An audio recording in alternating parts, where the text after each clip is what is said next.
Vivimos en un mundo en constante cambio que usted merece entender, porque es imposible interpretar la realidad que vivimos sin conocer cada uno de sus colores. Porque muchos son los tonos de la actualidad. Presentamos Matices. Una producción de Noticias Monumental.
Bienvenidos a Matices de este programa de Radio Monumental. Suenan 2:3 y hoy es Matices Internacional. Hoy hablaremos de los ataques de la semana pasada a Bruselas con el especialista en seguridad internacional Álvaro Ramos. Pero antes, como siempre, vamos a darle la bienvenida a nuestra jefa de información, Febe Cruz, para que nos cuente qué ha pasado en las últimas horas. Febe, ¿cómo estás? Bienvenida a Matices. ¿Qué tal? Buenas tardes, Randall, don Álvaro, que ya está con nosotros aquí en la mesa de Matices, y por supuesto a todos los que nos sintonizan a esta hora y en la repetición a las 8:30 de la noche a través de Canal 2.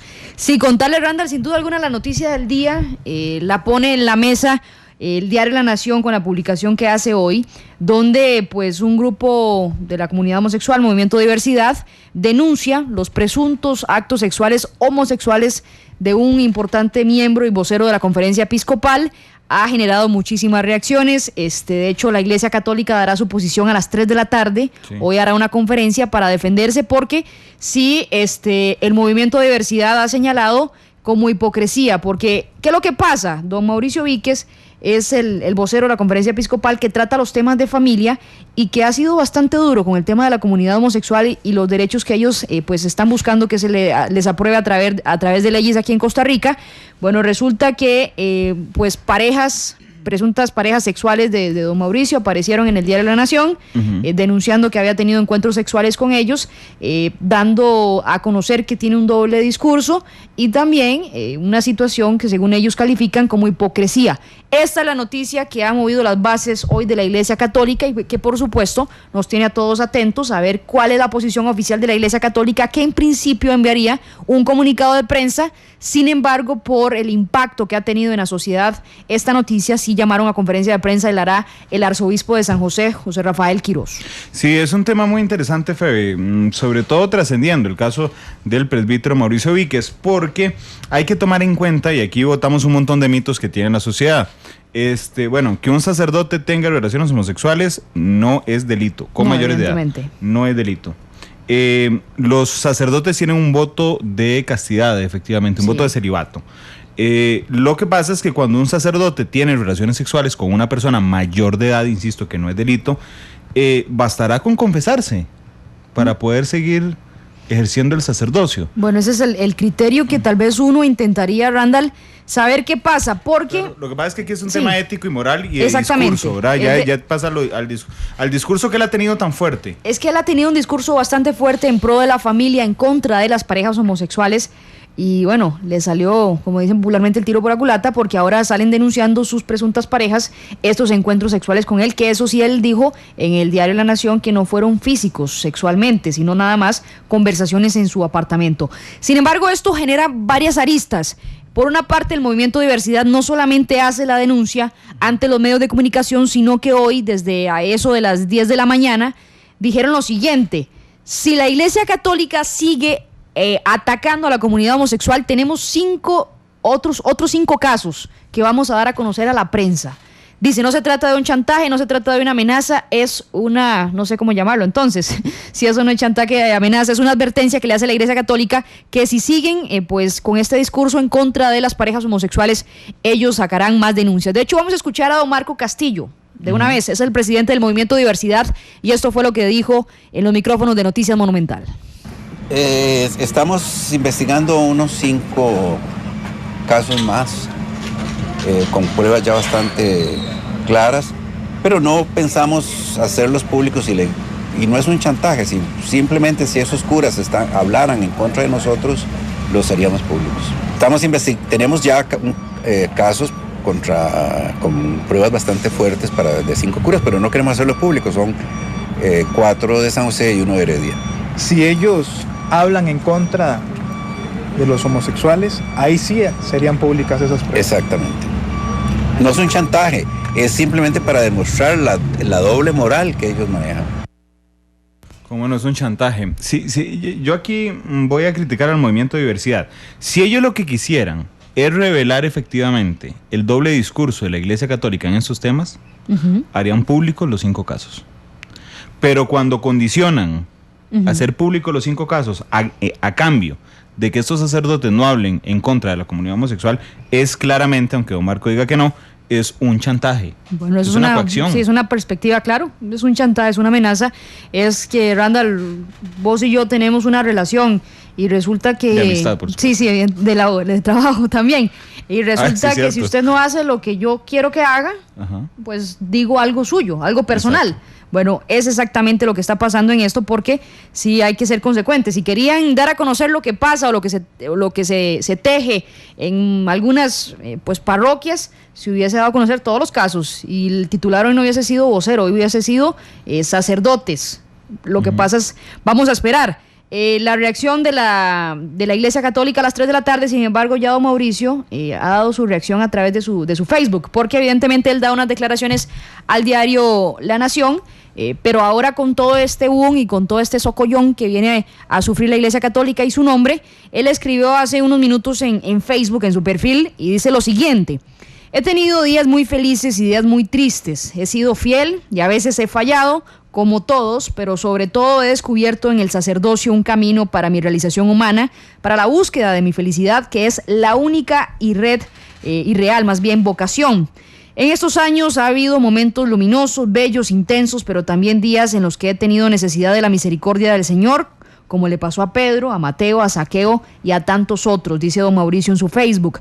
Continúa escribiendo: hoy, ante lo que publica La Nación, solo tengo que agregar que soy sacerdote, que seguiré viviendo como tal, que mi vida, como la de todos, ha tenido errores, pero que siempre en mí será más fuerte la certeza de la misericordia y el anhelo de seguir por este camino humano, que hasta ahora me ha hecho feliz. Un abrazo a todos, escribe don Mauricio a través de su Facebook, Randall. Y es que, pues, según han denunciado las presuntas parejas de don Mauricio, es que ellos vieron que él se iba a convertir en en obispo. Y por eso, pues, quisieron salir y contar a la luz pública lo que había pasado con ellos. Vamos a ver qué dice la Iglesia Católica, qué dice el arzobispo de San José a las 3 de la tarde. A las 7, por supuesto, les vamos a contar a todos, pero sin duda la noticia del día. Qué montón de dudas y de preguntas, digamos, reflexivas se plantean a partir de este caso, Febe. ¿Es suficiente que un sacerdote tenga relaciones sexuales con una persona mayor de edad consentidas para echarlo de la iglesia? No. Porque si aquí le agregamos nosotros el apellido de relaciones sexuales homosexuales, estamos nosotros mismos haciendo una diferencia entre las relaciones sexuales y las homosexuales. Y como cada quien puede tener su pareja libremente, entonces la pregunta es esa: un sacerdote que tenga relaciones sexuales consentidas con mayores de edad, ¿debería estar fuera de la iglesia? Porque debe haber un montón de casos, y no necesariamente homosexuales o homosexuales o heterosexuales, de los dos casos. Bueno, eso es un tema para matices, sin duda alguna, sí, que podremos desarrollar en algún momento. A las 7 de la noche sí vamos a ampliarles con todas las reacciones, ahora sí, porque evidentemente después de la publicación venían las diferentes aristas que tiene este tema. ¿Es parte de la intimidad de una persona? Esa es otra pregunta. Bueno, ahí está. Y también me llama mucho la atención el análisis que hacías antes, Randall, con el tema de por qué ahora decir no tirar todos los casos de una vez. Si lo que quieren es revelar el doble discurso. Uh-huh. Sí, porque es una coacción. Exactamente, pero vamos a ver qué pasa y cuál es la posición de la Iglesia Católica, si pues matiza sus posiciones con respecto a la comunidad homosexual o no lo hace de esta forma, porque sí le ha generado un escándalo tremendo hoy. Y te digo, es una coacción súper popular, porque el halo de santidad que cobija simbólicamente a los miembros de la Iglesia Católica hace que este tema sea amplísimamente morboso. Bueno, ahí está lo que está pasando, por lo menos con la Iglesia Católica. Randall, hay nada más para contarte 2 informaciones en desarrollo en Asamblea Legislativa. Recordemos que la Comisión de Asuntos Hacendarios estaba varado con el proyecto sobre fraude fiscal que tenía don Otto Guevara bloqueado. Uh-huh. Hoy deciden suspender un poco la agenda y empezar a ver el impuesto a las sociedades anónimas, que es tan necesario para seguridad pública. Así que bueno, es una buena noticia por lo menos para el gobierno en su avance del plan fiscal y para el Ministerio de Seguridad Pública recuperar estos recursos que estaba perdiendo, 35,000 millones de colones al año. Y otra información en desarrollo que está pasando también desde la Asamblea Legislativa es una denuncia que está haciendo esta tarde el Partido Alianza Demócrata Cristiana, quien dio a conocer que gracias a la convención colectiva de Recope, los empleados de esa institución en los últimos 4 años gastaron 873 millones de colones en transporte, que es decir, en que la mayoría de costarricenses, Randall, yo, don Álvaro, que está por aquí, vamos a nuestro trabajo en nuestro carro.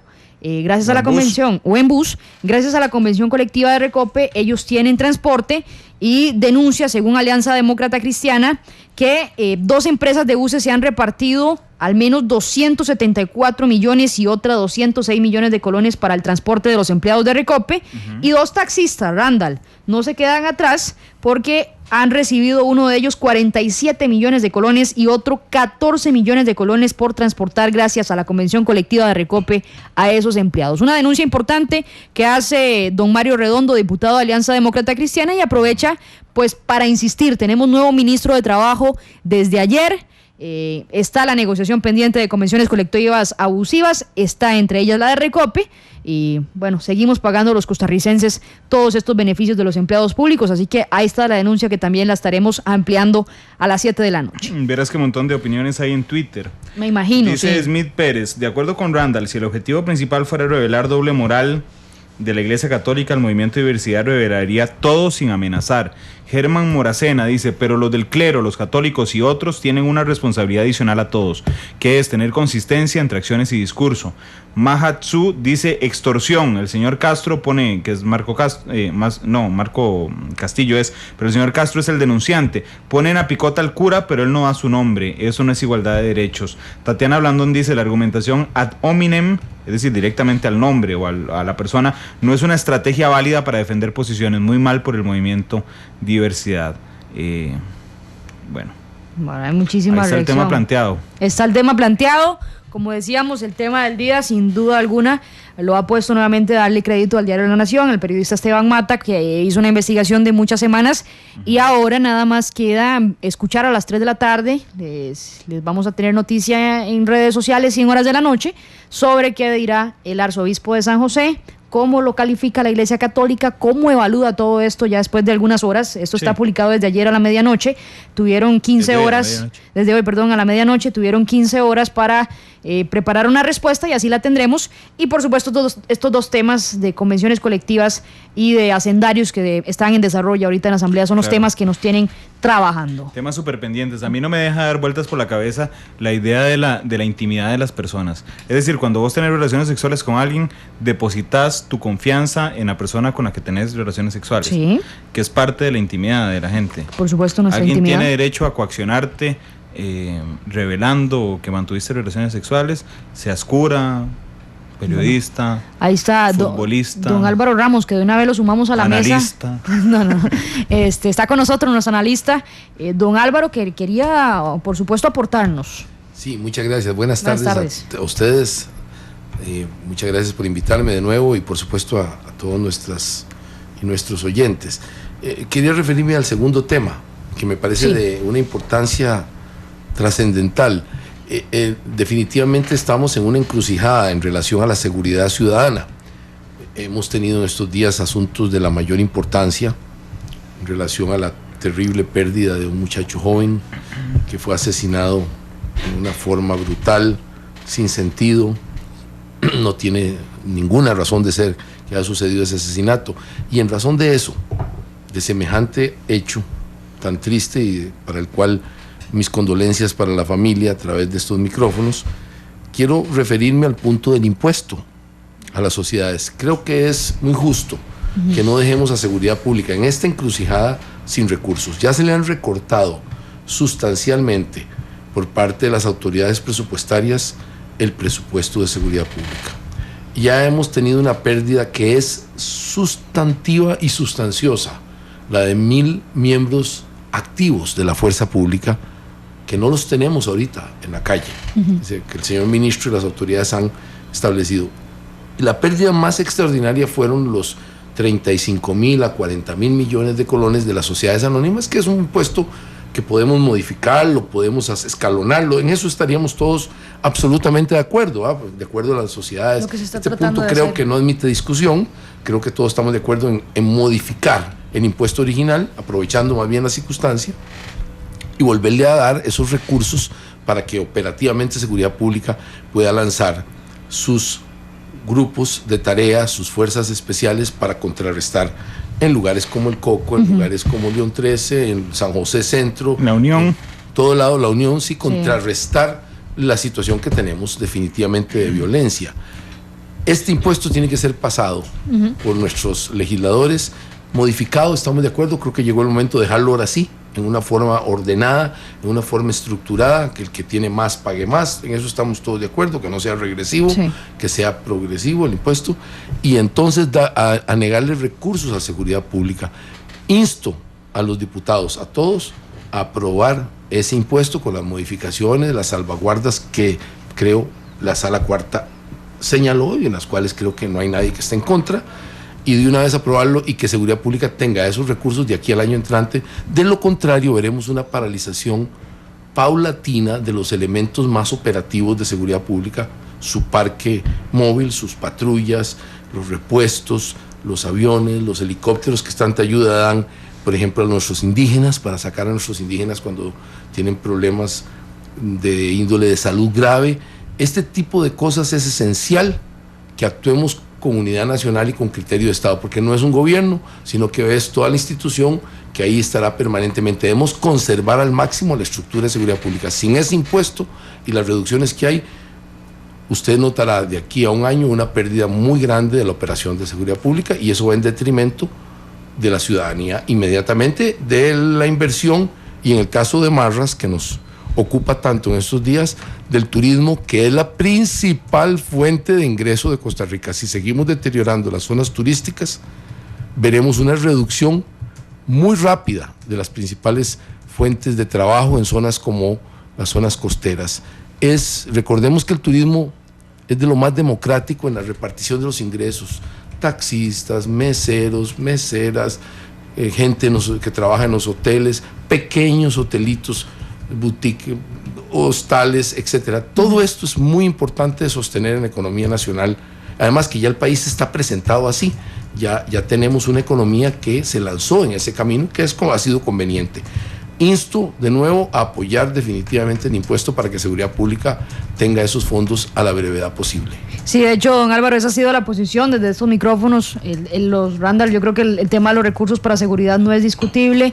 Inclusive criticamos en algún momento que desde enero de 2014 la Sala Constitucional, pues fue en enero fue en enero 2014, 2015. Del 2015. De 2015. Y dijo que se podía seguir cobrando ese año. Y no lo pagaron muchas personas, pero sí criticamos en algún momento que desde ese fallo de la Sala Constitucional no se corriera inmediatamente a buscar cómo negociar un proyecto en Asamblea.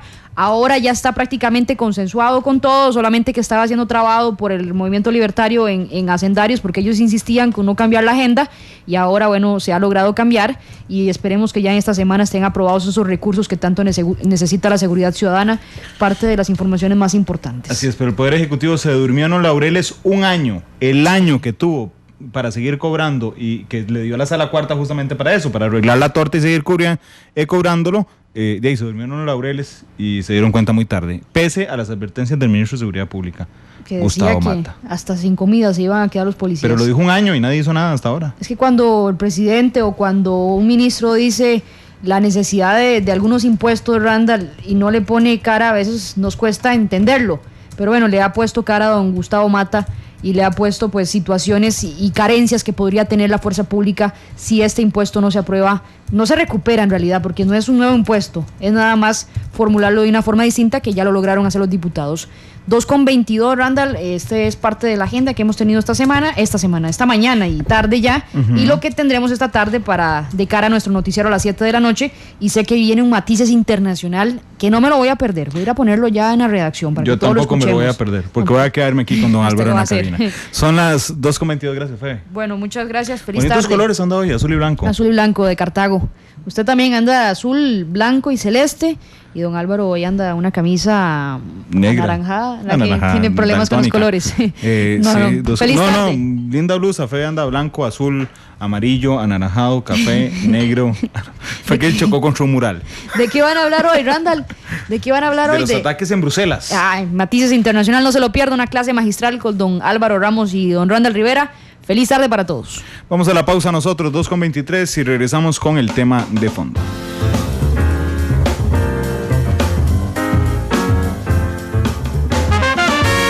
Porque la realidad tiene muchos tonos, matices.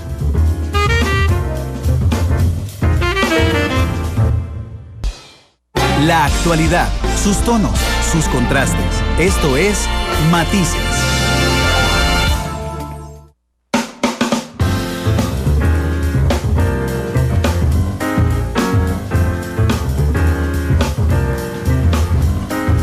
Dos de la tarde con 26 minutos. Don Álvaro Ramos, analista internacional, nos acompaña hoy para hablar, por supuesto, sobre el tema de los ataques en Bruselas la semana pasada. Don Álvaro, bienvenido. Ya ahora sí con el tema de fondo.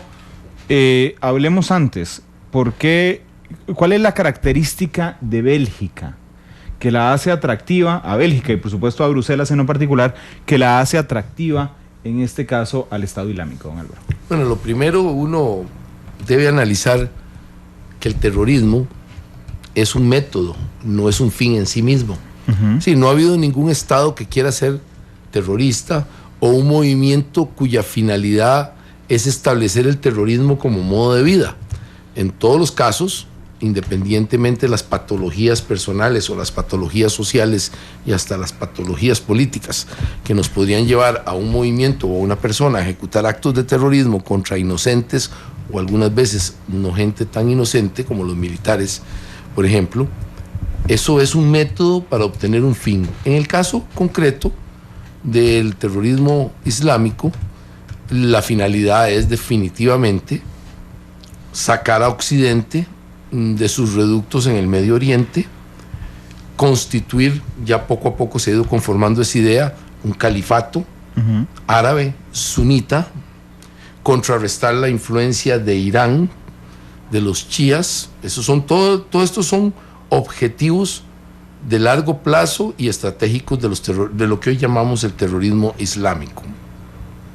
Básicamente tienen un antagonismo fuertísimo con dos estados militarmente más poderosos que todos los terroristas del mundo, que son Estados Unidos, que es la primera potencia, la superpotencia económica y militar en el mundo entero, y con Israel. Aquí tenemos que tener claro que con quien han tenido estos pueblos, esta religión, el Islam, un enfrentamiento en varias guerras, los cuales ha perdido normalmente esas guerras, y esto crea unas condiciones psicológicas y sociológicas terribles en los que los estados islámicos y las regiones islámicas también tienen otra característica, tienen una juventud muy numerosa, muchísimo más numerosa que Bélgica, que Costa Rica, que España, que los Estados Unidos. Esta juventud ha sido nutrida políticamente por un odio hacia Occidente, ha sido nutrida por todo este tipo de complejos de inferioridad y sobre todas las cosas por la falta de oportunidades económicas, trabajo, educación. Este es exactamente el caldo de cultivo que en los últimos 20 años una enorme migración de grupos del Magreb una enorme migración en los últimos tiempos de grupos sirios, por ejemplo, iraquíes en su momento, libaneses en su momento, y entre ellos migraciones extraordinarias de millones de personas que quedan desamparadas en sus propias ciudades, territorios y tienen que emigrar forzadamente, son el perfecto caldo de cultivo, centros de refugiados, barrios marginales en las ciudades europeas, para que, radicalizados por imanes cuyo objetivo es establecer en la tierra el radicalismo islámico, es decir, la ejecución de la ley islámica en sus extremos, que choca inmediatamente con el concepto de democracia europeo, para poner un ejemplo, y de nosotros los costarricenses, en lo que ellos no creen.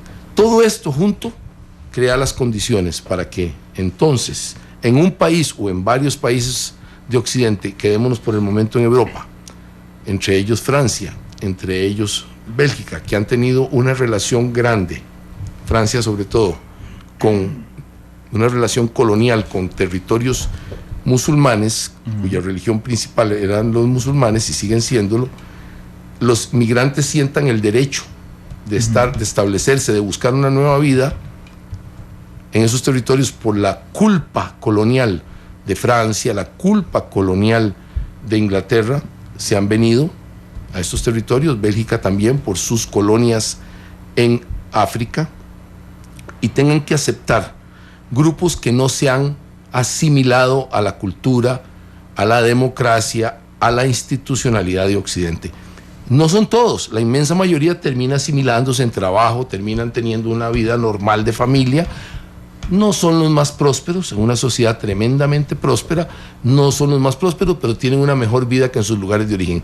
Un pequeño grupo, sobre todo de hombres jóvenes que oscilan entre los 20 y los 35 años, tienen una actitud totalmente contraria al mismo país que los recibió, que les dio abrigo, que les dio nacionalidad, que les dio democracia. Y vino el efecto terrible de los últimos 4 años, en los que una guerra en Siria, una guerra civil, la más fuerte que se ha dado en el Medio Oriente, en lo que va de este siglo, por mucho, y es la guerra civil más fuerte en el mundo del siglo XXI, hace que las condiciones, muchos de ellos vayan a dar su aporte a lo que hoy llamamos el Estado Islámico, el grupo más duro, más organizado, que tiene territorio, se entrenen allá y, como son ciudadanos de los países occidentales, hacer su retorno legal y, por supuesto, constituyen el grupo que crea las células terroristas. Esto es básicamente el punto. En el caso de Bélgica, que usted me pregunta, tiene varias características. La primera es un país pequeño como Costa Rica, un tamaño similar, una población sí un poco más grande, el doble, básicamente un poco más del doble, 11 millones, muy avanzada. Bélgica tuvo la característica de ser uno de los primeros países en el mundo que se industrializó, tuvo el carbón, el acero, sí, de lo que llamamos el mundo industrial. Luxemburgo, Bélgica, algunas regiones de Francia, fueron de las, y de Alemania, que tienen que ver con estas regiones de los ríos, las confluencias de los ríos importantes de la Europa occidental, crearon una de las primeras regiones industrializadas del mundo junto con Inglaterra. Eso hace que Bélgica sea un país desarrollado, tiene una monarquía constitucional y tienen gobiernos que hasta hace relativamente poco eran parecidos a los de toda Europa. Bélgica ha venido en un tema de división terrible ellos mismos, en el cual los valones y los flamencos, los valones son los ciudadanos belgas que tienen una inclinación fuerte hacia la cultura y el idioma francés, es decir, se parecen a los franceses, no son exactamente franceses, pero son muy parecidos, y los flamencos, que se parecen un poco a sus vecinos holandeses y alemanes. Y esta división profunda debilitó enormemente al gobierno y a las estructuras belgas, al punto que un estado tan pequeño como Costa Rica se convirtió en un estado federal, como si fuera los Estados Unidos, México o Brasil, para poner, o los rusos, que son un estado federal, en el cual ya no se sabe si el gobierno es estable. Les cuesta muchísimo unificar gobiernos para la nación belga. Cada región empieza a operar con sus propias instituciones, quieren separar los impuestos que solo operen en sus regiones, que los impuestos que se sustraen de la población sean aplicados solo a ese tipo de población, es decir, no a todo el país, y esto ha derivado hasta en las policías. Aquí está la gran debilidad. las policías belgas no se comunican bien entre sí y no se comunican bien con las autoridades de inteligencia federales, y esto ha debilitado enormemente a Bélgica desde la perspectiva de enfrentar el terrorismo, y lo ha debilitado frente al resto de naciones europeas que sí son muchísimo más unitarias, por lo menos en sus políticas de Estado.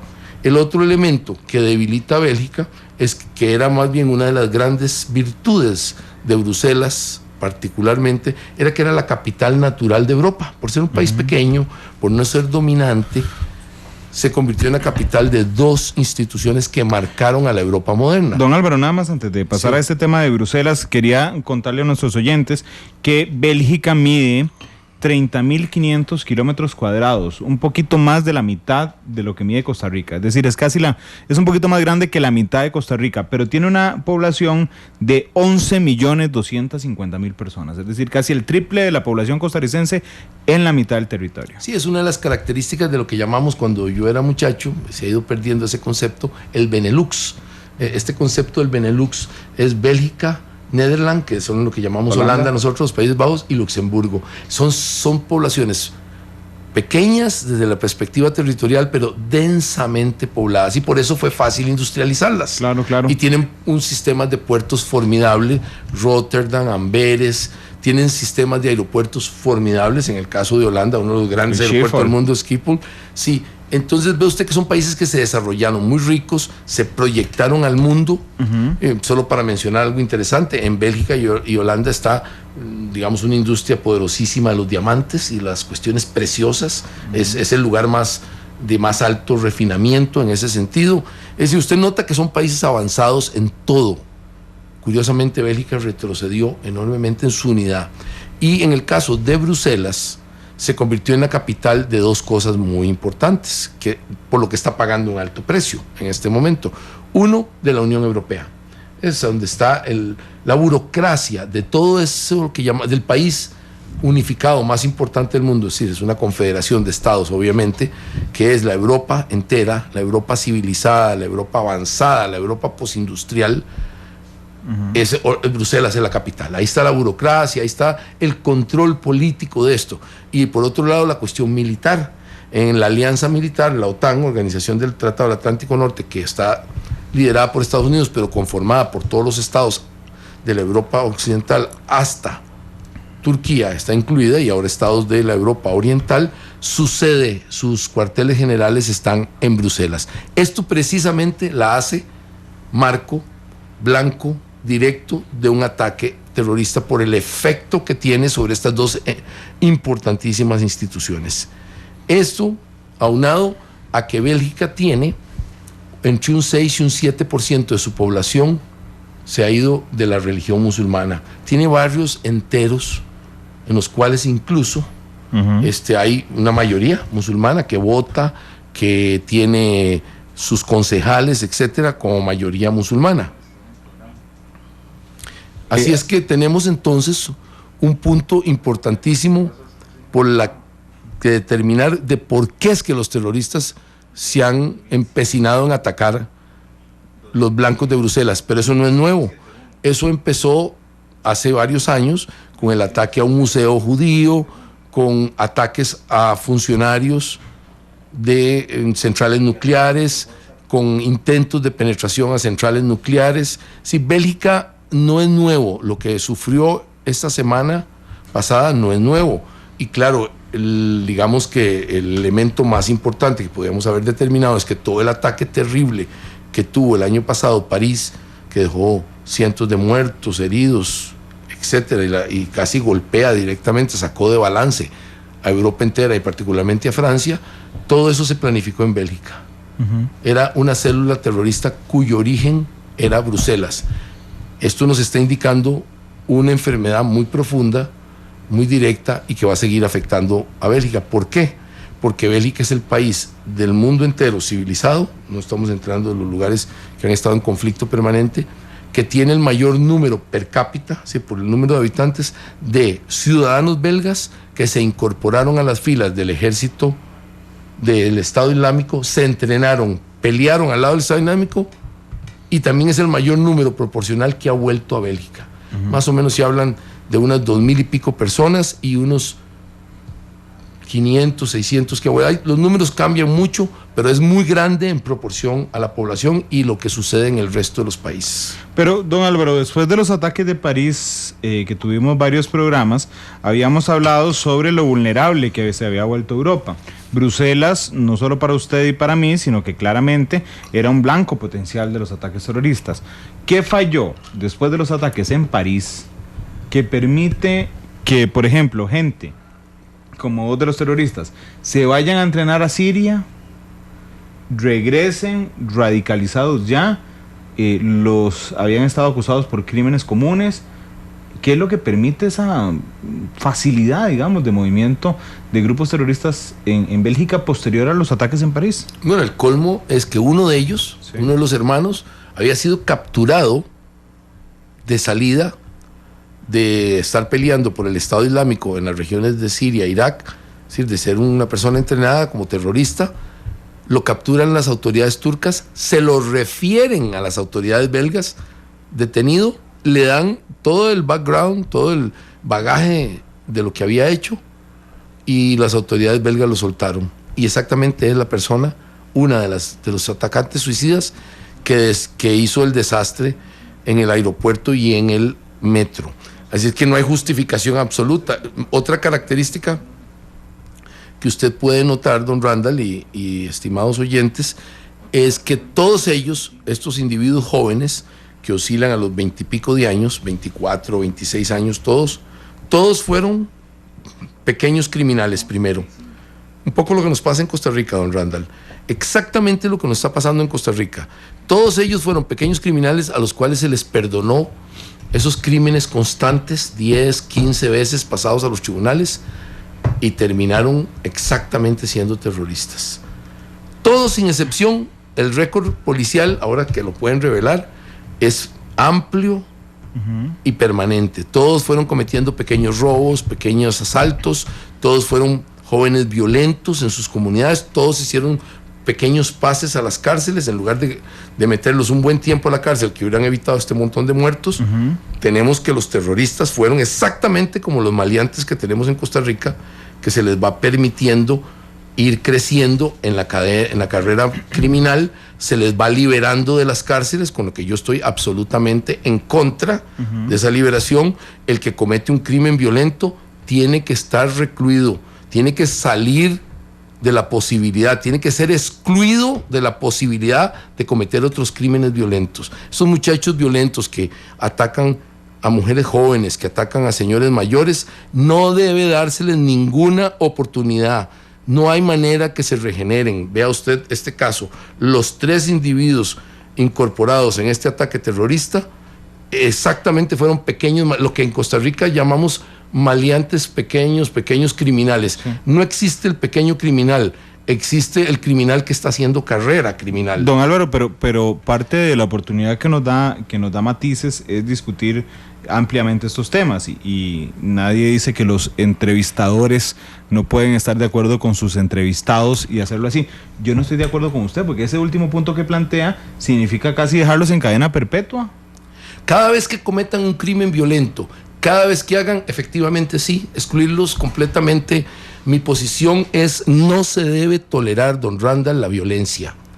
Yo puedo tolerar las estafas, la sociedad civilizada puede tolerar que a usted le suplanten su personalidad, lo que llaman el robo de nombre, que le hagan un gemeleo de su tarjeta. Yo no puedo tolerar que alguien ataque a su mamá. Tiene que estar recluido, tiene que ser castigado por la violencia. Claro, los muchachos jóvenes las penas tienen tiempos, entonces usted lo hace cumplir una pena de 10 años, sí, por ejemplo. Pero es que eso es mentira, ninguno lo cumple. Claro. Es que esa es de las grandes estafas a la población, tanto de Costa Rica como de Bélgica, es que, Randall, ninguno cumple 10 años. Sí, ninguno quiere decir absolutamente ninguno. En eso estamos de acuerdo, pero si usted los pone a cumplir los 10 años completos, don Álvaro, ¿no es también en las cárceles de nuestro sistema darles más chance de entrenamiento en los sistemas penitenciarios del país? Porque eso es lo que pasa aquí, se entrenan y avanzan en la carrera delincuencial dentro de las cárceles. Sí, lo que pasa es que me estoy refiriendo a los que cometan violencia, ¿verdad? Estrictamente. Sí. Yo no me estoy refiriendo al que le roba a usted el celular, el celular que usted lo dejó equivocado. Ese estoy de acuerdo en que las sociedades tienen. Aquí tenemos el caso, le estoy poniendo que los 3 terroristas, todos fueron en múltiples ocasiones lo que llamaría usted ese criminal, el que usted está describiendo. Sí. Y vea usted el pago, han destruido prácticamente una sociedad. En Costa Rica nos pasa lo mismo. Yo le garantizo a usted que si revisamos las personas que cometieron el homicidio, que cometieron el acoso masivo, el día... En Iberia. En el caso del Coco, le garantizo que tenemos varios pasados exactamente igual. Se lo doy aquí firmado. Sí, es imposible que aquí una persona que trabaja con usted esté involucrado en ese grupo. Es básicamente imposible. Sí, entiendo el punto. Y siguiendo sobre... Tolerar la violencia, estrictamente usted genera más violencia. Don Álvaro, pero en el caso específico de los terroristas, no entiendo cómo una sociedad que está en alerta, no la belga, la Comunidad Europea, que están alerta por lo que pasó en París, donde han logrado detectar a uno de los cerebros del ataque en París 3 días antes. ¿Cómo es posible que les comunique Turquía que están... Que se los mande. Sí, que se los mande con el background, o sea, que les diga, aquí va este señor que tiene tanta toda esta escuela exactamente, toda esta escuela de terrorismo, y no hagan nada? O sea... ¿me entiendes? Que lo podría pensar en una coyuntura normal, pero en una coyuntura donde acaban de detener al sospechoso de los atentados en París y en medio de una alerta mundial por el Estado Islámico, es realmente de principiantes, don Álvaro. Lo que no, vea usted que la advertencia más terrorífica de todas, vea lo que le está pasando a Bélgica. Quizás el elemento más terrible que uno puede analizar de Bélgica es el problema nuclear. La posibilidad, hoy por hoy, existen 2 posibilidades de que los terroristas se apoderen de material nuclear, y ahorita describimos cuál de los 2, y puedan producir o una bomba atómica muy primitiva, llamemos un objeto atómico, un instrumento atómico. Una bomba suena así como que van a tener un avión un instrumento atómico que haga una explosión atómica primitiva, o bien muy probablemente una bomba sucia. Eso es una gran posibilidad que eso suceda. Un país que puede suceder eso es Bélgica y el otro es Pakistán. En el caso de Pakistán, como ha producido muchas bombas pequeñas, verdaderamente existe la posibilidad de que los terroristas se apoderen ya de una bomba hecha. Lo que pasa es que países como Estados Unidos y otros amigos de Pakistán han invertido cientos de millones de dólares en garantizar que no suceda eso. En el caso de Bélgica hay algunos, digamos, signos terribles que da miedo que pueda suceder en cualquier momento. Uno, de los videos que se capturaron en los secuestros de documentos, en los allanamientos a las casas de estas últimas operaciones importantísimas contra el grupo que atacó París y ahora, por supuesto, el grupo que atacó Bruselas, es lo mismo al final, ¿verdad? Se está moviendo en el mismo elemento. Se encontraron videos de seguimiento de todo lo que tiene que ver con las 2 plantas nucleares belgas. Sí. Esto es importantísimo decirlo porque indica no se encontraron videos para seguir un tren lleno de oro, para ver cómo se lo robaban, o seguir un barco de turistas para ver cómo secuestraban. Era la obsesión que tiene aterrorizado a los expertos en el mundo, es la condición de obsesión por obtener material nuclear. Segundo, a una persona, a un experto de altísimo nivel nuclear, lo siguieron específicamente para secuestrarlo o casi secuestrarlo. Y por último, sucedió recientemente, hace menos de 3-4 días, asesinaron a un guarda de los autorizados para entrar a las plantas nucleares, un guarda con un especial permiso de entrada, que lo asesinaron y le robaron el gafete, la credencial. Esto me está indicando que están obsesionados con la idea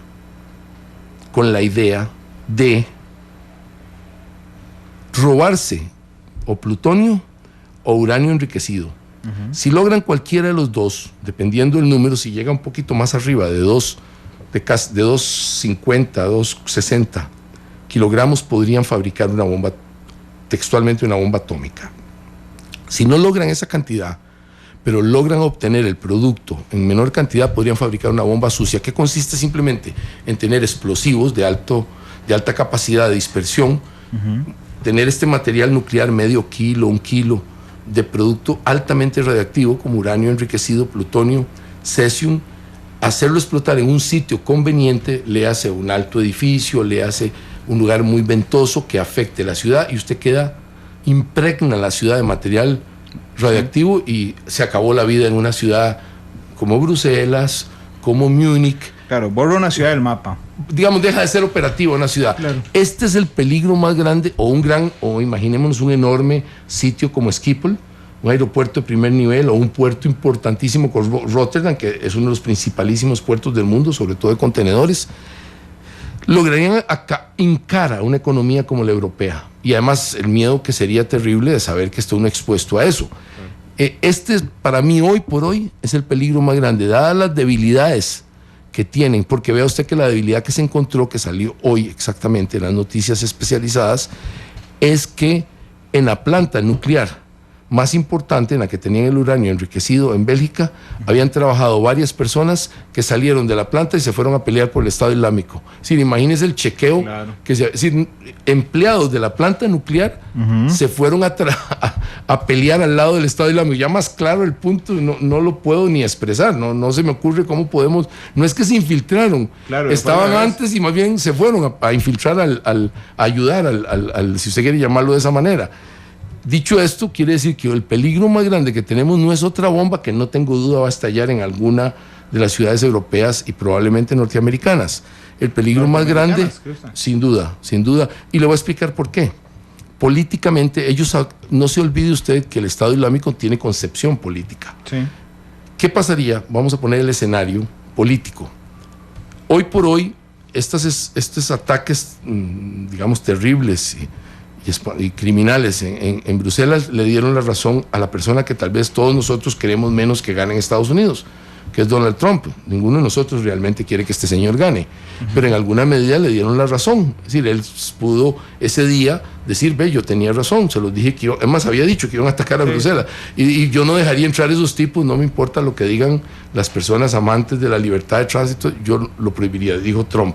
Si usted ataca antes de las elecciones, y imaginémonos un poco más definido esto entre el señor Trump y la señora Clinton. Imaginemos ese escenario, que es un escenario posible, altamente posible que suceda. Y hay un ataque a una ciudad de los Estados Unidos. El electorado norteamericano, por las características que le hemos visto en los ataques pasados, se va a volcar hacia el más fuerte, hacia el más radical en contra de los terroristas. No se va a volcar al más suave. Eso implicaría que los islámicos, si quisieran poner a la persona menos capacitada a ser comandante en jefe, presidente de los Estados Unidos, claro, lo pueden poner. Lo que le permitió a Bush hijo la reelección. Exactamente. Ahora bien, yo quisiera comprender también un punto, don Álvaro. En los ataques del 11 de septiembre, era claro que la estructura central de Al Qaeda, ¿verdad?, Osama Bin Laden y sus principales asesores ordenaron el ataque a las Torres Gemelas. Lo orquestaron desde Al Qaeda y lo ejecutaron en Nueva York, ¿verdad? Yo lo que no tengo claro y se lo quería preguntar es si los ataques del Estado Islámico son orquestados desde el órgano central del Estado Islámico o simplemente el Estado Islámico lanza un llamado a sus miembros de que ataquen cualquier objetivo que ellos lo logren, y entonces la idea de atacar el aeropuerto y el metro sale de estos hermanos, por ejemplo, y no necesariamente del comando central de ISIS. Yo noto una diferencia ahí entre Al Qaeda y el Estado Islámico, o si está planeado directamente desde el Comité Central del Estado Islámico, decir, hay que atacar en tal fecha el metro y el aeropuerto de Bruselas. No, exactamente, usted tiene toda la razón. El planteamiento suyo es lo que más aterroriza a los expertos. Claro. Aparte del apunto nuclear, que obviamente a todo el mundo lo tiene preocupadísimo, el siguiente punto o anterior a ese es el que usted plantea. Las condiciones han cambiado radicalmente. El Estado Islámico tiene estos simpatizantes que han sido entrenados, educados, prohijados por ellos, pero no los guían directamente en la operatividad. Exacto. Estas células actúan completamente independientes. Pues en Estados Unidos así ha sucedido con el caso... Con la balacera esa de la pareja, claro, que pertenecía emocionalmente al Estado Islámico, pero no eran verdaderos miembros del Estado Islámico. Ni siquiera habían ido recientemente. Ni siquiera habían estado realmente en los sitios de combate y defensa, pero se consideraban adherentes. Su lealtad estaba entregada al Estado Islámico. Boko Haram, ninguno de esos de Boko Haram están yendo a pelear a Siria. Los descubrirían en un minuto por por las condiciones físicas, claro. Pero su adherencia está hacia el Estado Islámico. Actúan como células independientes y toman su propia decisión. Uno nota cuando tienen el aval del Estado Islámico, cuando el Estado Islámico se autodeclara como autor intelectual, claro, de eso, claro. Pero no recibieron, le garantizo que no recibieron la orden que usted quiere decir. A la 1:30 de la tarde estalla una bomba en la sala principal de recepción de pasajeros del aeropuerto de Bruselas, y 1 hora exacta después estalla en la central del metro, que está más cerca exactamente de la Unión Europea, de los edificios, ¿sí? De los edificios principales de la Unión Europea. Esa orden no se dio, esa orden la toman los propios ejecutantes del ataque, los propios islamistas belgas. Sí, pero esto es muy complicado, porque imagínese el riesgo para los cuerpos de inteligencia, ¿verdad? Porque, por ejemplo, si hubiera salido la orden del órgano central de ISIS, es relativamente más sencillo interceptar las comunicaciones, ¿verdad? Y lograr determinar por inteligencia que ISIS va a dar un golpe aquí. Pero cuando usted tiene seguidores alrededor del mundo, cada uno pensando en cuál podría ser un objetivo, y lo ejecuta, es realmente un enorme reto de los cuerpos de inteligencia, ¿don Álvaro? No, y vea usted que no estaban preparados, como tampoco estamos en general preparados nosotros. Uh-huh. Que es que en el caso del aeropuerto, ni hablemos del metro, porque usted no podría restringir las entradas al metro, ¿verdad? Sería una contradicción. Los metros están para masivamente mover a la gente hacia sus estudios, hogares, trabajos, iglesia, lo que usted quiera, diversión. El metro es imposible restringirlo, salvo no operarlo. Por su naturaleza, sí. Sí, por su naturaleza no se podría. Pero en el caso de los aeropuertos, Bruselas presentaba la característica de que usted podía entrar prácticamente a todo el aeropuerto, menos a las salas de abordaje, uh-huh, sin ninguna revisión. Obviamente los 3 criminales, estos terroristas, entraron con unas bombas en carritos, se observa de la foto, un carrito de esos de llevar maletas, y uh-huh, se hicieron la explosión. O sea, 2 de ellos se suicidaron, curiosamente 1 no. No se sabe todavía si fue por miedo o porque no le funcionó la bomba. Claro. Yo me inclinaría a creer que no le funcionó la bomba, y al no funcionarle, pues huyó, lógicamente. ¿Para qué se iba a inmolar innecesariamente? Porque puede servir para otra. Yo considero que lo que sucedió es que no lo hizo porque era la bomba más grande de todas. Sí, era la más fuerte. Era la más fuerte, y entonces es raro que si se le designó la bomba más fuerte es porque él era el más dedicado, probablemente, el que no tenían dudas, por lo menos, de su actitud. Así es que supongo que es que no funcionó la bomba. Lo dirán los expertos en algún momento, no lo han dicho, probablemente para no darle claves a los terroristas de que les falló. Claro. Por aquello que les siga fallando el... Sí, por supuesto. Disparador. Pero llama la atención también qué mueve. Ahora estaba leyendo una nota del New York Times sobre qué mueve a hermanos, porque así pasó en Francia también, a actuar en ataques terroristas y a radicalizarse de esta forma. Pero me llama mucho la atención a mí también cómo siempre hay, y voy a usarlo en la forma más costarricense que conozco, tontos útiles. Tontos útiles es que en el caso de Francia, ¿verdad? En el caso de los ataques en París, el cerebro no se inmola, es decir, manda a otros a inmolarse y él huye. En este caso belga, aunque usted crea, don Álvaro, y yo también, que no le sirvió la bomba y huyó, pero finalmente los que mueren son 2 tontos útiles, ¿me entiende? Y el cerebro hecho de la operación sigue con vida aquí. ¿Cuál es el nivel de la promesa posvida que se le hace a los terroristas para que estén dispuestos 2 hermanos a morir por una causa religiosa, literalmente? ¿Qué se les promete? ¿Qué los espera al minuto siguiente después de morir para morir justamente por una causa religiosa, don Álvaro? No solo es un problema religioso, yo me inclinaría a creer que es un problema de desesperación, de falta de completas oportunidades absolutas, así lo ven ellos. Uh-huh. Porque los primeros suicidas en bombas no eran musulmanes. ¿Los japoneses? No, tampoco. Eran los tamiles de lo que es hoy Ceilandia, sí, de Ceilán, Sri Lanka, le decimos nosotros, ¿verdad? También. Estos en realidad fueron los primeros que inventaron este proceso, y llevados por una cierta desesperación es más fácil inmolarse, porque el inmolarse le inyecta un miedo terrible a las posibles víctimas y a las autoridades policiales y a las de inteligencia. Cuando alguien ya está dispuesto a inmolarse, sí, ¿con qué lo detiene usted? ¿Con nada? Con nada, exactamente.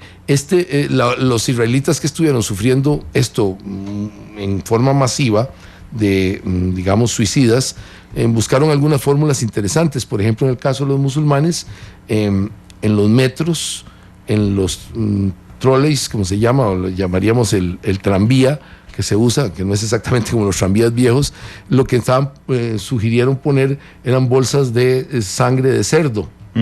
Porque el terrorista que es bañado al explotar la bolsa de sangre de cerdo dentro de un bus, dentro de eso, jamás logrará llegar al paraíso. Sí. Y entonces el paraíso ofrecido, claro, con las 72 vírgenes que se les ofrece, y entonces los separa un poco el asunto. Interesante, ese tipo de soluciones un poquito extravagantes, pero no son tan tontas. Sí, frenan a un loco que usted no lo puede frenar con balazos. No, pero usted nos había contado esa historia, creo que después de los ataques de París. Sí, exacto. Pero fue muy interesante. La colocación de sangre de cerdo, en caso de explotar, pues les impide la promesa que le están ofreciendo. Se borra a la hora de inmolarse. El incentivo entero se borra de un solo golpe. Para nosotros es un poquito extraño aceptar esta metodología, pero si funciona, decía Deng Xiaoping, el que cambió toda la historia de la China moderna, ese líder comunista que lanzó a China la modernidad, decía: a mí no me importa de qué color sean los gatos mientras cacen ratones. Si esto caza ratones, si esto evita terrorismo en una sala enorme de abordaje, claro. Básicamente me parece que se tienen que probar todas las fórmulas. Ahora bien, uno de los hermanos, el mayor, deja una computadora muy cerca del lugar de la explosión. Dicen la prensa con una especie de testamento. Yo no lo diría testamento, me parece más bien una carta suicida, donde él dice que ya no aguanta la presión y que no quiere estar en una celda junto a él. Junto a él es el orquestador de los ataques en París, que 3 días antes había sido detenido. Y esto me permite pensar que tal vez los ataques en el aeropuerto y en el metro fueron planeados posterior a la detención del responsable de los ataques en París. Bueno, el líder es Absalán, el que está detenido en París. ¿Ah, sí? Y bueno, sin duda, el líder de este grupo belga, del barrio de Molenbeek, sin duda es él, ninguna duda hay. ¿Quién es el líder aquí? Es un hombre joven, por lo demás. ¿Sí? 26, 27 años, no pasa de eso, es un hombre muy joven, es el líder de estos terroristas, y sin duda él sí planea estos ataques, lo debe haber planeado. Los dos, porque ve usted que cuando es detenido, seguro la orden que tenían es: hagan los ataques que tengan que hacer, y todos seguidos, para que no perdamos la posibilidad, toda la logística que hicieron, todos los explosivos. Por eso es que queda vivo en el ataque a París, porque está planeando el de Bruselas. No creo, creo que él en todo momento quería quedar vivo para seguir guiando al grupo. Sí, usted tiene razón. Si no son brillantes, la prueba de ellos es que la mayoría están muertos o detenidos, ¿verdad? Así es. Y los que no están muertos ni detenidos están huyendo de las autoridades, básicamente. Aquí el problema es que en las sociedades democráticas, y la belga es una sociedad democrática de muchos años, como lo es la costarricense, usted nota que detenido ese individuo, si le hubiera podido extraer la información por las buenas, se hubiera evitado toda esta desgracia personal de tanta gente. Sí, 26 años tiene Salah Abdeslam. Este señor, 26 años, sabía perfectamente estos ataques al centavo, quién los iba a ejecutar, a dónde, y lógicamente por no poderle extraer la información, se perdió definitivamente la posibilidad de salvar. Imagínese que hay 340 heridos, 32 muertos, ¿verdad? Verificados, creo que en algunos momentos hablaban de 35. No sé por qué hay... 35 porque lo leí ayer, por cierto, en el diario El País, se habló de 35, se bajó a 31, pero en las últimas horas fallecieron 4 heridos que han generado los 35. Exactamente, yo sé que sí, hay variaciones. He visto esa variación, me ha llamado la atención que no hay una precisión. Por alguna razón están ocultando algún muerto, porque interesa, desde el punto de vista de la resolver el caso. Eso me indica, cuando no hay esa precisión, es porque alguien está tratando de resolver quién es esta persona muerta. A ver si está vinculada. Grupo, está vinculado o no, por eso es que no sueltan la información, es lógico, no tengo nada que decir al respecto, nada más estoy diciendo que me llama la atención las variaciones en los números de muertos, en algo que sucedió en el puro centro de una ciudad perfectamente civilizada. No fue que cayeron en la Amazonas, ¿verdad? Una selva amazónica, fue ahí. Dicho esto, creo que estamos definitivamente en un mundo diferente. Europa va a seguir sufriendo esto. ¿Por qué? porque siendo un continente, una sociedad avanzada económicamente, postindustrial, depende mucho del transporte, muchísimo. Todos nosotros dependemos del transporte. Y los terroristas brillantemente, en lugar de atacar iglesias, que sería lo más representativo, de atacar el Vaticano, que sería muy representativo, muy doloroso para billones de personas, católicos y hasta cristianos, por supuesto, y creyentes, atacan los puntos neurálgicos de transporte, porque saben que eso es lo que hinca a una sociedad. Bruselas es hoy una ciudad sitiada por sí misma, y nótese que, por ejemplo, la compañía local belga, Bruselas Air, está perdiendo 7 millones de euros al día por no operar desde su aeropuerto, que es obviamente su base de operaciones. Esto es exactamente lo que más desean los islamistas. Saben que con esto afectan a la sociedad entera, saben que con esto paralizan. Por eso es que una bomba sucia, no hablemos de una bomba atómica que lógicamente sería totalmente destructiva, una bomba sucia también daría este mismo efecto en una escala dimensional 10, 15 veces más fuerte. Don Álvaro, hace algunos años leí un libro de un autor español, no preciso el nombre, sobre la cobertura periodística de los ataques terroristas, porque es una enorme paradoja. Es decir, es imposible dejar de cubrir desde la prensa los ataques terroristas. Son un hecho noticioso que afectan a una enorme cantidad de personas. Pero la cobertura periodística tan intensa que se le da a los ataques terroristas hace que sea tremendamente tentativo para los grupos terroristas, porque les da una enorme proyección mundial. Digamos, el nombre de Salah Abdeslam, hoy la mayoría de gente lo conoce. Justamente por la cobertura periodística que se le da a los ataques. Pero en Bélgica ocurrió algo interesante. Bélgica tiene un enorme flujo de información y filtraciones de información impresionantes. En la mañana, por ejemplo, le piden a la prensa que no cubra las operaciones antiterroristas en tiempo real porque las podrían echar a perder. Sin embargo, en los allanamientos posteriores al ataque belga, los primeros que estaban en escena de los allanamientos era la prensa, igual que pasa aquí con el OJ, era la prensa la que estaba en los allanamientos. Cuando dijeron que no iban a identificar en primera instancia a uno de los terroristas, la foto se filtró en 10 minutos de las autoridades belgas. Digamos, no son así como que extraordinariamente competentes en cuanto al compartimiento de información, ni de inteligencia ni operativa, don Álvaro. Sí, yo creo que Bélgica, vea usted pone este ejemplo y usted es el experto en periodismo, que nos puede dar más bien la lección. Recuerda usted que en el último caso de terrorismo en Estados Unidos, la prensa, en las conferencias de prensa en que se explicaba el último acto, acosaba al sheriff local, al jefe de la policía, y le decía, dígame el nombre, y el sheriff con gran propiedad, exactamente cumpliendo lo que usted quiere que se haga, que no se les dé la cobertura máxima, por lo menos de martirologio, de fama. Exacto. El hecho sí, hay que decirlo. Sí, hay que cubrirlo. Hay que cubrirlo, pero no darle crédito al autor criminal del terrorismo. El sheriff me impresionó mucho, un sheriff local, no estamos hablando de un funcionario federal entrenado, no, un sheriff local que tiene que ver con robos y asaltos y peleas callejeras. Como el jefe de la fuerza pública aquí, sí, menos que decir, como el jefe de la fuerza pública de Atillo. Dijo, yo nunca daré el nombre del criminal o de los criminales terroristas, nunca, y lo cumplió. Lo dieron otros, pero él nunca.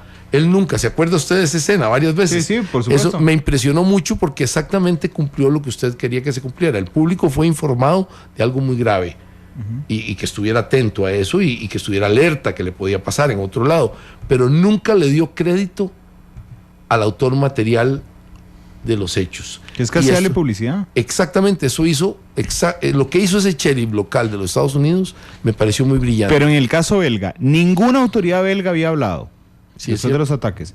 Y pocas horas después, el primero en hablar ni siquiera era belga, era François Hollande, dando conferencia de prensa. Ni siquiera el Estado Islámico se había adjudicado el ataque.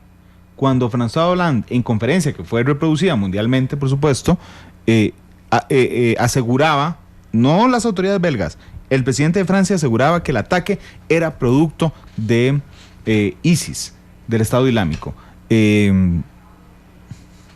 Uno nota a François Hollande harto de este tema. Por supuesto que le atacaron a su país en primera instancia.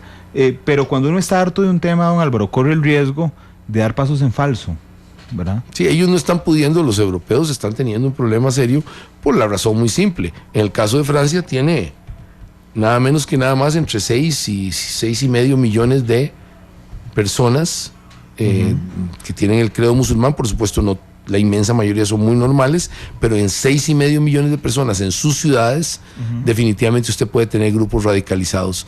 Definitivamente eso debe estar, y entonces debe estar muy preocupado, con toda razón, que ellos van a ser objeto de otro ataque. ¿Y por qué? Porque además están atacando al Estado Islámico. Sí. El Estado Islámico, si usted nota, hemos tenido más ataques. La velocidad y la frecuencia de los ataques ha sido mayor desde que el Estado Islámico ha perdido más o menos un 27% de su territorio. Sí. Si ha ido perdiendo territorio, entonces han escalado sus células terroristas en el mundo, han escalado los ataques. Bueno, y le mataron al segundo al mando.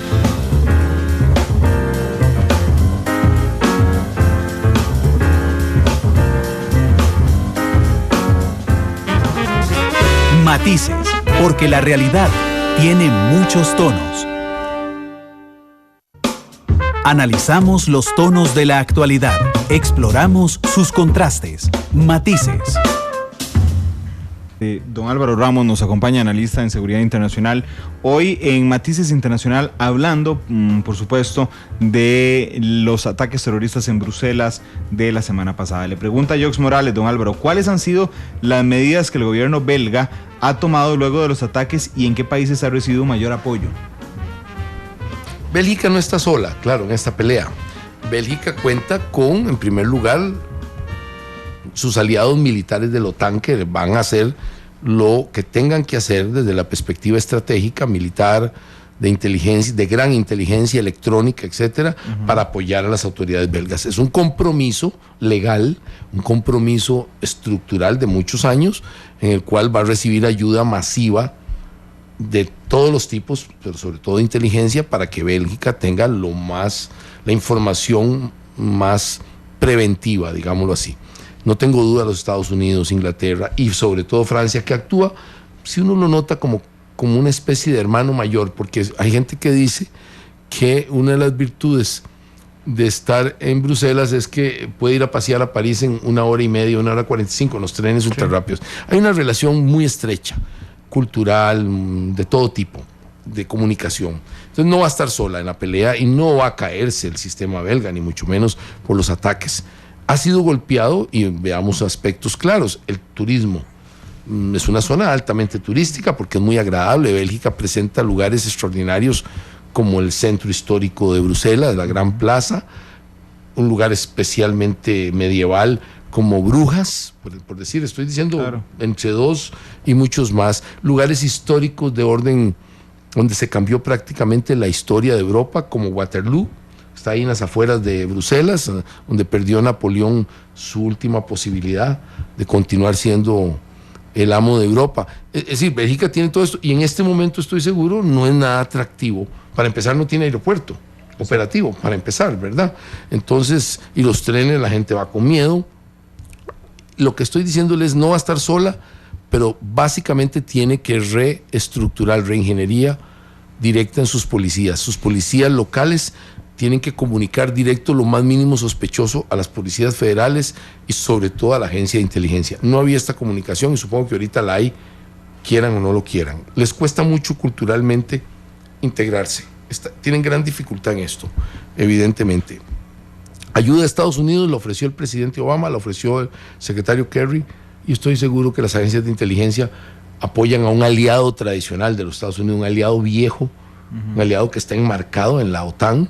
Estoy seguro perfectamente que ahí hay un apoyo directo masivo. ¿De la CIA? Sí, la CIA, la National Security Agency, y por supuesto cualquier cosa que las unidades antiterroristas de contrainteligencia del FBI. Claro. Y estoy seguro que también Rusia apoya, aunque parece un poquito extraño lo que estamos hablando, pero estoy seguro Putin y su equipo militar, político, es totalmente enemigo de frente de este terror islámico. Ellos saben que si avanza, ellos van a ser un blanco Claro, inexorable, los chechenios, para empezar, ¿verdad? Y todos los grupos de los chechenios, hay muchos peleando en el Estado Islámico. Así es que al Estado federal ruso le interesa sobremanera que esto no crezca, pero sobremanera. Estoy seguro que los rusos ayudarían a Bélgica. Turquía ha mostrado que ya ayudó, en el pasado va a ayudar. Bélgica no está sola, pero sigue siendo extremadamente vulnerable. Digamos, las raíces por las que fue atacada tan masivamente y por las que subsistió durante mucho tiempo esta estructura terrorista que atacó a París, que atacó a Bruselas, están ahí. La estructura está totalmente, la base de por qué se formó esa estructura está ahí, y es muy difícil que lo puedan modificar en el corto tiempo. Van a tener que revisar su política de aceptar inmigrantes masivos en Europa Occidental. Eso vamos a ver un cambio, da miedo. Y si hay un ataque a los Estados Unidos, que en algún momento lo va a haber, los Estados Unidos van a liderar una lucha de nuevo internacional contra el terrorismo, en la cual todos estos países se tienen que apuntar, aunque algunos lo hagan a disgusto. Esto lo veremos. Tenemos más bien que darle gracias a Dios, don Randall, de que Costa Rica no está, así como en el caso del narcotráfico, tenemos problemas muy serios nosotros, geográficos, sociológicos, por los que estamos totalmente siendo afectados por el fenómeno del consumo de drogas a nivel de países ricos.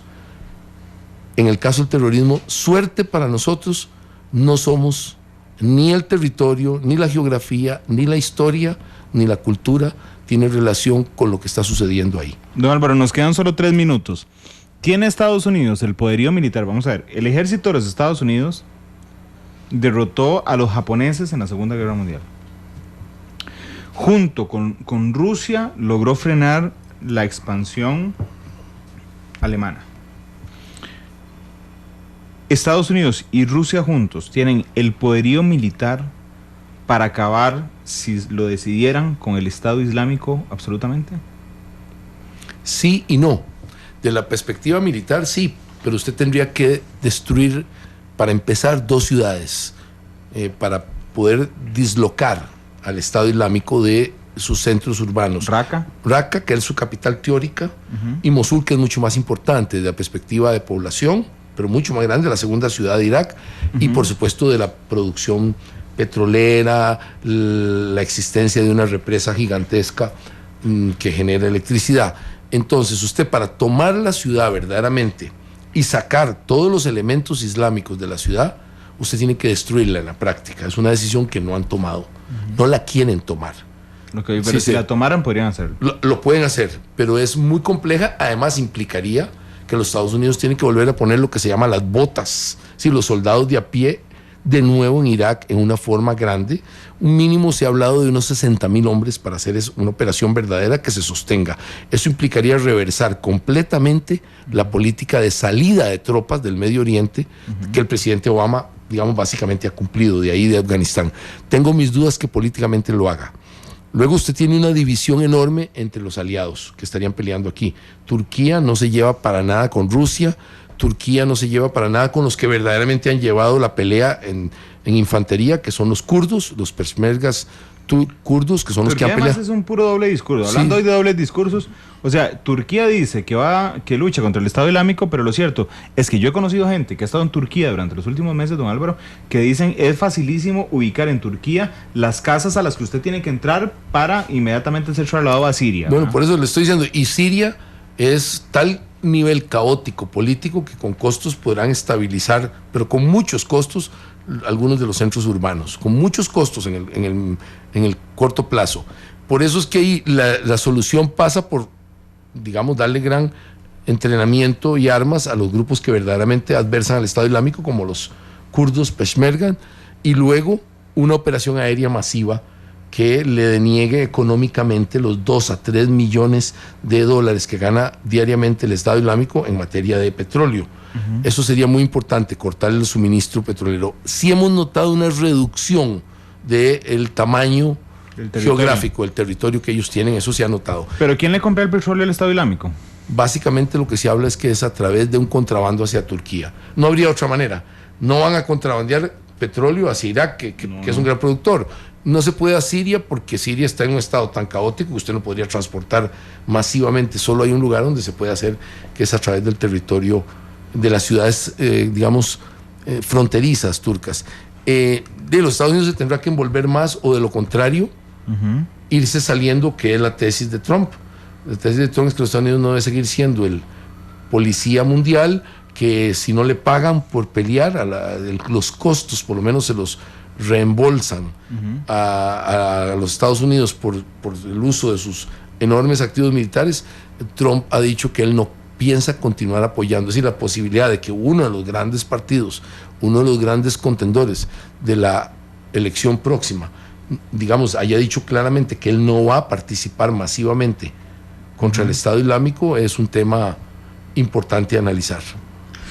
Don Álvaro, muchas gracias por habernos acompañado. Con mucho gusto. Hoy. Seguramente este programa será muy solicitado, como todos en los que está usted, y ustedes lo pueden ver esta noche a las 8:30 a través de Canal 2 en la repetición. Nos escuchamos mañana también a las 2 en otra edición de Matices. Hoy a las 7 de la noche la tercera emisión de Noticia Monumental. Está en tiempo real informándoles a través de Twitter, Noticia Monumental, de la conferencia de prensa de la Iglesia Católica. Monseñor José Rafael Quirós, el arzobispo de San José, dice que están tomando medidas cautelares pastorales contra el padre Mauricio Víquez, que solo podrá realizar misas o eucaristías, valga la palabra católica, privadas. Nos vamos con la canción que escogió don Álvaro, que es Ahora a mí. Me recuerda quién canta, son los Tres Haces, pero ¿quién canta? Los Tres Haces, Marco Antonio Muñiz, con 17 años. 1950. ¿Es el que canta? La segunda voz, pero usted la va a escuchar ahí. ¿Y la primera voz quién es? ¿Álvaro? ¿Ah? ¿Cuál me dijo? ¿Álvaro qué? No, Álvaro Carrillo es el autor. Álvaro Carrillo es el autor de la canción, pero cantan los Tres Haces. Los Tres Haces, pero la voz más importante que usted debe identificar ahí, tenía 17 años, Marco Antonio Muñiz, y cantaban en una casa de mala vida que se llamaba La Bandida en Insurgente Sur. La Mala Vida. Feliz tarde.